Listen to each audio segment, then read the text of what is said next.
Assalamualaikum warahmatullahi wabarakatuh. Perkenalkan, kami dari kelompok 5 akan mempresentasikan materi tentang inovasi pembelajaran dan perubahan penilaian. Anggota dari kelompok 5 yaitu Farilda Sabita Bilqis NPM 231004-156 dan ada juga Nur Hidayati dengan NPM 231004-163 dan juga yang terakhir ada Ririn Agustin dengan NPM 231004-165. Nah, untuk pembahasan yang pertama yaitu latar belakang inovasi pembelajaran. Apa sih inovasi pembelajaran itu? Jadi, inovasi pembelajaran itu adalah pembaruan dalam proses belajar untuk meningkatkan efektivitas, kreativitas, dan keterlibatan siswa. Nah, terutama dalam dunia pendidikan dan juga pada pembelajaran matematika. Dulu itu guru seringkali hanya fokus pada latihan soal, rumus, dan hasil akhir. Nah, siswa yang bisa menghitung cepat biasanya itu dianggap pinter. Nah, sedangkan yang lambat biasanya dianggap kurang mampu. Namun, seiring perkembangan zaman, muncul kesadaran bahwa pembelajaran seperti ini tuh tidak cukup membentuk pemahaman yang mendalam. Nah, anak-anak itu perlu diajak berpikir kritis, menalar, dan mengaitkan matematika dalam kehidupan sehari-hari. Nah, dari sinilah muncul yang namanya inovasi pembelajaran. Misalnya dalam kurikulum matematik in context atau MIC. Nah, upaya reformasi ini melahirkan kurikulum baru seperti yang saya sebutkan sebelumnya, yaitu MIC atau matematik in context, yang bertujuan untuk aktivitas berbagai konteks nyata. Terus yang kedua itu menekankan kerjasama, komunikasi, dan penalaran logis. Dan yang ketiga itu guru berperan sebagai fasilitator. Nah, kurikulum ini mengajak siswa untuk memahami matematika lewat situasi nyata, seperti bekerja sama dalam kelompok, berdiskusi, dan menemukan strategi mereka sendiri. Nah, artinya guru itu tidak lagi berperan sebagai satu-satunya sumber informasi, tetapi sebagai fasilitator yang membimbing siswa membangun pemahamannya sendiri. Nah, untuk poin yang kedua, saya akan membahas tentang perubahan penilaian yang terjadi. Nah, perubahan dalam cara mengajar itu menyebabkan guru juga mengubah cara menilai. Seperti sebelumnya, penilaian itu bersifat tradisional dan objektif. Namun kini setelah ada perubahan, bergeser menjadi autentik dan kontekstual. Nah, perubahan cara mengajar ini otomatis juga mengubah cara menilai siswa. Kan sebelumnya penilaian itu dilakukan dengan cara tradisional seperti berupa tes pilihan ganda, soal hitungan, dan angka-angka yang harus benar. Fokusnya kan hanya pada hasil akhir saja. Tetapi setelah adanya inovasi pembelajaran diterapkan, guru itu mulai menyadari bahwa hasil akhir itu tidak bisa menggambarkan proses berpikir siswa. Nah, oleh karena itu muncul bentuk penilaian baru yang disebut penilaian autentik, yaitu penilaian yang dilakukan selama proses belajar berlangsung. Nah, contohnya, guru itu tidak hanya melihat apakah jawaban siswa itu benar, tetapi juga harus memperhatikan bagaimana siswa itu menjelaskan ide, memahami strategi, terus bekerja sama dengan temannya. Nah, soal-soalnya pun ikut berubah dari yang hanya menghitung menjadi soal kontekstual, seperti menghitung harga barang, jarak perjalanan, atau situasi sehari-hari yang membutuhkan penalaran. Nah, berikut adalah perubahan penilaian yang terjadi antara sebelum adanya inovasi sama setelah adanya inovasi. Kalau sebelum adanya inovasi itu, yang pertama, tes itu berisi soal hitungan dan rumus, tetapi di situ tanpa konteks. Dan yang kedua, fokusnya hanya pada jawaban benar atau salah dan hasil akhir saja. Dan yang ketiga, di situ siswanya itu pasif. Nah, guru sebagai penentu nilai tunggal. Nah, dan ini setelah adanya inovasi, yang pertama itu penilaian menilai proses berpikir siswa, bukan hanya hasil. Dan juga yang kedua ada soal itu dibuat dalam bentuk cerita atau situasi nyata, supaya anak-anak lebih mudah dalam memahaminya. Dan yang ketiga, guru itu mengamati cara siswa menjelaskan strategi dan penalaran. Dan yang terakhir, penilaian yang dilakukan itu adalah sepanjang proses belajar, bukan hanya ada di akhir saja.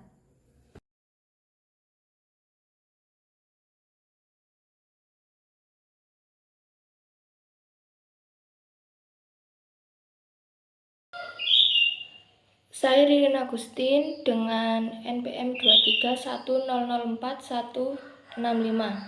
Saya akan menjelaskan mengenai bentuk inovasi penilaian dan kendala dalam perubahan penilaian. Ada 3 bentuk inovasi penilaian utama. Yang pertama yaitu penilaian melalui produk siswa, yang dimana bisa berupa tugas proyek, laporan, portofolio, atau hasil ujian yang berbasis konteks nyata. Penilaian tidak hanya melihat jawaban akhir, tapi juga cara berpikir atau kreativitas siswa. Yang kedua yaitu melalui pertanyaan dan diskusi kelas, di mana guru menilai pemahaman siswa lewat dialog dengan menanyakan mengapa dan bagaimana sebuah jawaban diperoleh. Diskusi ini membantu guru mengetahui sejauh mana siswa memahami konsep. Yang ketiga yaitu melalui pengamatan aktivitas siswa.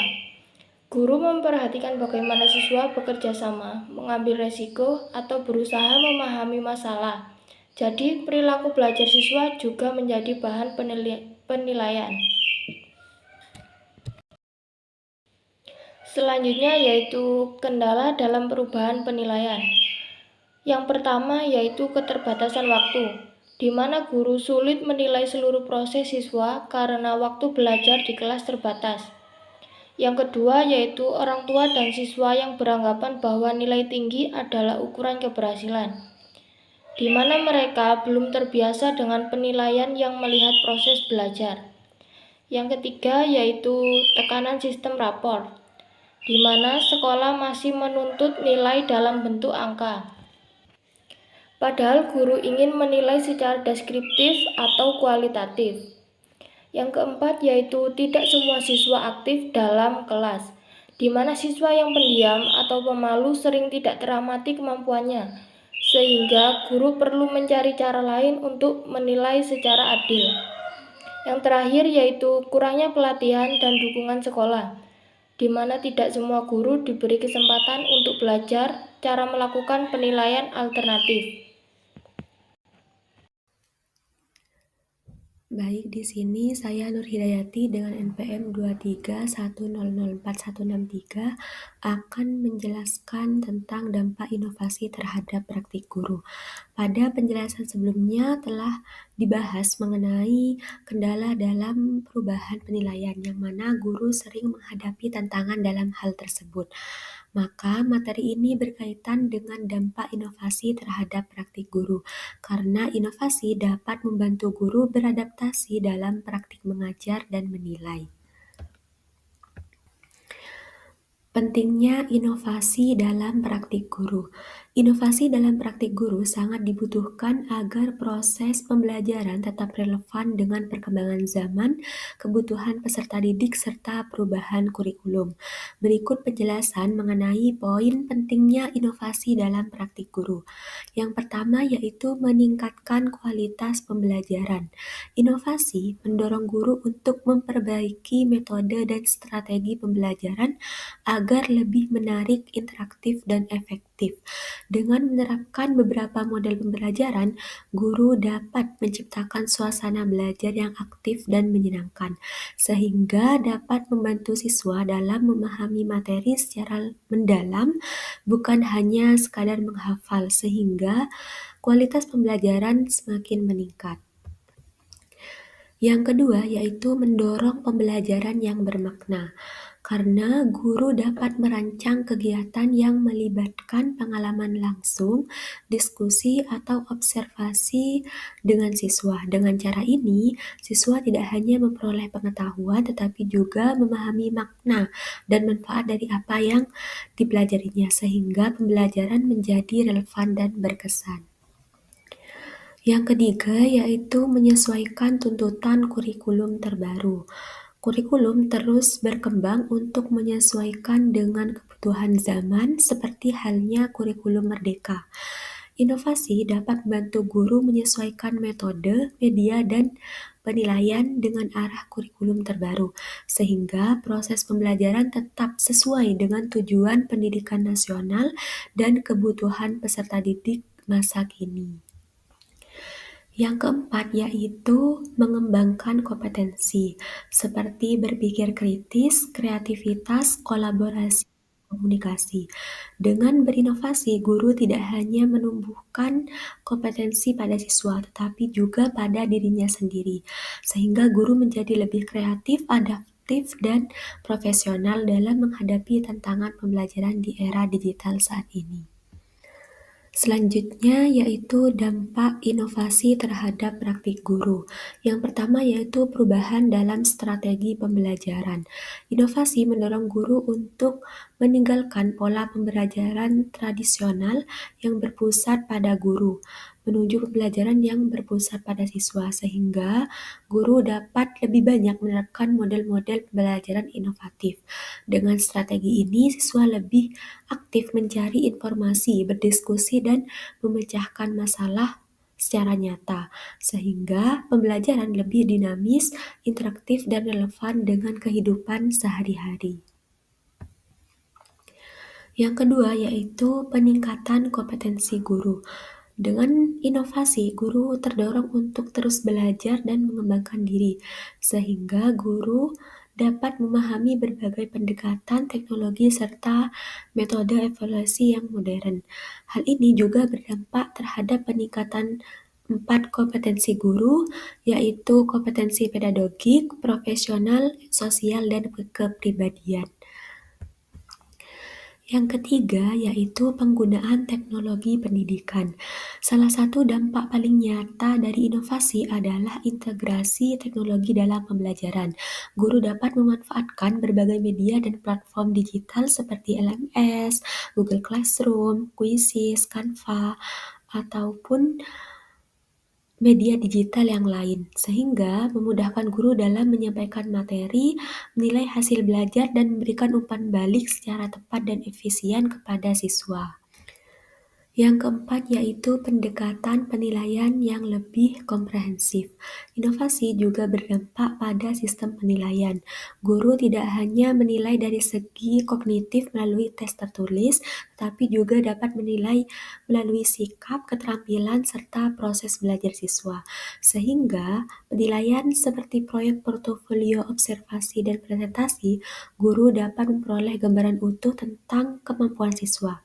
Sehingga pendekatan ini menjadikan penilaian lebih adil, bermakna, dan relevan dengan kehidupan nyata. Yang kelima yaitu manajemen kelas yang lebih variatif. Inovasi menuntut guru untuk menciptakan suasana kelas yang aktif dan kondusif, karena guru harus mampu mengelola kerja kelompok, mengatur kegiatan proyek, memberikan ruang bagi eksplorasi ide siswa, dan menjaga kedisiplinan dan kenyamanan belajar. Sehingga dengan strategi ini, manajemen kelas atau suasana belajar menjadi lebih hidup, kolaboratif, dan menumbuhkan rasa tanggung jawab pada diri siswa. Tantangan dan kebutuhan pendukung dalam inovasi praktik guru. Meskipun inovasi dalam pendidikan membawa banyak manfaat, tetapi penerapannya tidak selalu berjalan dengan mudah, karena guru sering mengalami tantangan yang perlu diimbangi dengan kebutuhan atau dukungan yang memadai agar inovasi dapat diterapkan secara efektif dan berkelanjutan. Seperti halnya tantangan dan kebutuhan pendukung yang pertama, yaitu ketersediaan pelatihan. Salah satu tantangan utama dalam penerapan inovasi adalah terbatasnya pelatihan dan pendampingan bagi guru, karena banyak guru yang belum sepenuhnya memahami tentang bagaimana cara memanfaatkan teknologi pembelajaran ataupun penerapan model inovatif serta cara melakukan penilaian yang efektif.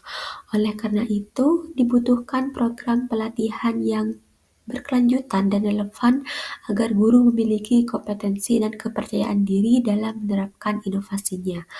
Pelatihan yang efektif ini akan membantu guru beradaptasi dengan perubahan kurikulum, metode, dan teknologi pembelajaran terkini. Yang kedua yaitu dukungan kebijakan dan infrastruktur. Inovasi tidak akan berjalan dengan maksimal tanpa dukungan dari pihak-pihak terkait, seperti pihak sekolah, pemerintah, dan lembaga pendidikan. Dukungan ini bisa berupa kebijakan yang mendukung fleksibilitas guru, misalnya dalam penyusunan RPP, asesmen, atau pengelolaan kelas, serta penyediaan sarana dan prasarana yang memadai, seperti jaringan internet, perangkat digital, ruang belajar kreatif, dan sumber belajar interaktif. Tanpa kebijakan yang kondusif dan infrastruktur yang memadai, inovasi seringkali hanya berhenti pada wacana, bukan pada praktik nyata di kelas. Sehingga kebijakan dan infrastruktur ini menjadi aspek penting dalam inovasi praktik guru. Yang ketiga yaitu evaluasi dan pengembangan berkelanjutan. Agar inovasi tidak berjalan sementara, diperlukan adanya evaluasi dan refleksi berkelanjutan terhadap praktik pembelajaran yang dilakukan guru. Guru perlu menilai efektivitas strategi atau media yang digunakan, mengidentifikasi kendala dalam pelaksanaan pembelajaran, serta mengembangkan ide baru untuk memperbaiki proses belajar mengajar. Selain itu, lembaga pendidikan juga harus menyediakan sistem pengembangan profesional yang berkelanjutan, yang dapat memberikan ruang bagi guru untuk terus belajar, bereksperimen, dan berbagi pengalaman yang inovatif. Selanjutnya yaitu dampak positif bagi guru. Penerapan inovasi dalam praktik guru tidak hanya berdampak pada peningkatan hasil belajar siswa, tetapi juga memberikan pengaruh besar terhadap perkembangan profesional guru itu sendiri. Karena melalui inovasi, guru terdorong untuk terus belajar, beradaptasi, dan meningkatkan kualitas diri dalam menjalankan tugasnya. Berikut penjelasan mengenai dampak positif bagi guru. Yang pertama yaitu peningkatan kreativitas dalam pembelajaran. Inovasi menuntut guru untuk berpikir kreatif dalam merancang kegiatan belajar yang menarik dan bermakna. Guru tidak hanya terpaku pada metode ceramah, tetapi mampu menciptakan pembelajaran yang berbasis proyek atau permainan edukatif. Juga dapat memanfaatkan media digital interaktif serta menyesuaikan pembelajaran dengan karakter serta kebutuhan siswa, yang mana kreativitas ini menjadikan proses belajar lebih hidup, relevan, dan menumbuhkan minat belajar peserta didik. Yang kedua yaitu kolaborasi antar guru lebih kuat. Inovasi juga memperkuat budaya kerjasama antar guru, karena guru akan saling berbagi pengalaman, ide, serta strategi pembelajaran yang efektif, bisa melalui forum diskusi antar guru, komunitas belajar, dan kolaborasi lintas mata pelajaran atau lintas sekolah. Dengan melalui kolaborasi ini, guru dapat saling memberikan dukungan, belajar dari praktik, ataupun menciptakan solusi bersama terhadap berbagai tantangan yang dihadapi. Yang ketiga yaitu penguasaan teknologi dan metodologi baru. Dalam era digital, inovasi mendorong guru untuk menguasai berbagai teknologi dan pendekatan pembelajaran modern. Guru akan lebih mahir menggunakan platform digital seperti Canva, Google Classroom, atau Quizzes, atau media interaktif lain untuk metode pembelajaran berbasis proyek ataupun teknologi informasi, sehingga kemampuan ini membantu guru menyesuaikan diri dengan gaya belajar generasi digital dan meningkatkan efektivitas pembelajaran. Yang keempat, profesionalisme guru meningkat. Inovasi menumbuhkan sikap profesionalisme guru karena guru terus belajar, berefleksi, dan memperbaiki kualitas kerjanya. Guru profesional tidak hanya kompeten dalam mengajar, tapi juga beretika dalam menjalankan tugas, terbuka terhadap perubahan, serta berkomitmen untuk memberikan pembelajaran terbaik bagi peserta didiknya. Dengan demikian, inovasi menjadi sarana pengembangan diri yang berkelanjutan dan memperkuat citra guru sebagai pendidik yang modern, adaptif, dan inspiratif. Dampak negatif jika guru tidak siap. Selain memberikan dampak positif, inovasi juga memberikan dampak negatif apabila guru belum siap dalam beradaptasi. Ketidaksiapan ini bisa disebabkan oleh kurangnya pemahaman, keterbatasan pelatihan, atau resistensi terhadap perubahan. Berikut penjelasan lebih lanjut mengenai dampak negatif tersebut. Yang pertama yaitu stres kerja yang meningkat. Guru yang belum siap menghadapi inovasi, baik dari segi kemampuan teknologi, metode baru, maupun sistem penilaian, cenderung akan mengalami tekanan kerja yang tinggi. Penyebabnya antara lain yaitu bisa karena tuntutan administrasi dan adaptasi metode baru yang terasa berat, perasaan tidak percaya diri dalam menggunakan teknologi, serta beban waktu tambahan untuk menyesuaikan perangkat pembelajaran. Kondisi ini dapat menurunkan motivasi, semangat mengajar, bahkan berdampak pada kesehatan mental dan performa guru di kelas. Yang kedua yaitu miskonsepsi penilaian. Ketidaksiapan dalam memahami konsep penilaian yang efektif atau sistem evaluasi baru sering membuat guru salah dalam mengimplementasikannya. Akibatnya, penilaian yang dilakukan tidak mencerminkan kompetensi sebenarnya siswa. Guru masih terjebak pada penilaian hasil akhir saja, bukan pada prosesnya, dan hasil belajar menjadi kurang efektif. Miskonsepsi ini bisa menghambat tujuan utama kurikulum yang menekankan pembelajaran bermakna dan berorientasi pada pengembangan kompetensi. Yang ketiga yaitu evaluasi yang tidak konsisten. Ketika guru belum menguasai instrumen dan teknik penilaian yang inovatif atau efektif, evaluasi terhadap peserta didik menjadi tidak konsisten. Seperti contoh, perbedaan standar antar guru dalam menilai tugas atau proyek siswa, penilaian yang tidak berkesinambungan, dan kurangnya umpan balik bagi peserta didik atau bagi siswa. Ketidakkonsistenan ini dapat membuat hasil evaluasi tidak dapat dijadikan acuan yang akurat dalam mengukur kemajuan belajar siswa. Baik, cukup sekian penjelasan dari kelompok kami. Mohon maaf apabila terdapat kesalahan kata atau perbuatan. Kami dari kelompok 5 mohon maaf yang sebesar-besarnya. Saya akhiri, wallahul muwaffiq ila aqwamit thoriq. Wassalamualaikum warahmatullahi wabarakatuh.